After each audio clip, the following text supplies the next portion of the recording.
Și vorbeam cu niște români care sunt în Franța, în care ei din leafa lor plătesc lunar, se ajunge spre 1000, 1000, unii au chiar 1000 și ceva de euro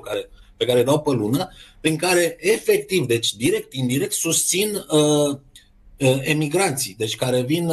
în Franța, și s-a ajuns acolo în apropierea unui război social,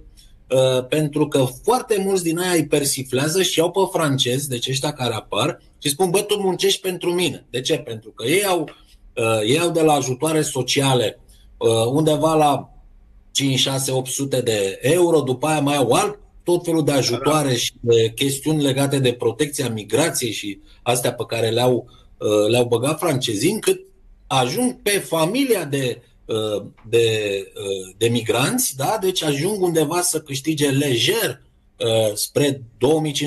2500-3000 de euro, intrând aici și mese și tot ce înseamnă hrană. Și fii atent, ei nu plătesc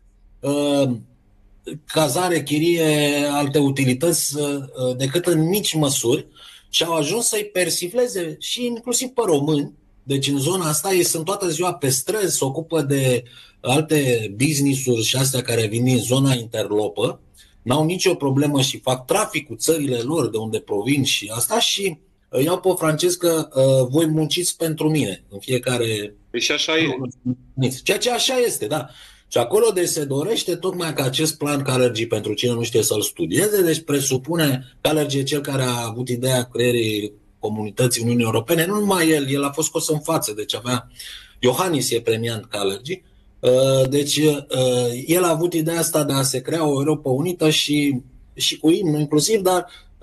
e bazată pe ideea că trebuie scoasă o populație metisă docilă în viitor, pe care o clasă politică elitistă europeană să o poată conduce și coordona, și care să fie un fel de sclave acestei categorii și care să nu aibă reacție, adică într-o distopie de asta, să nu aibă niciun fel de reacție vis-a-vis de elitele conducătoare.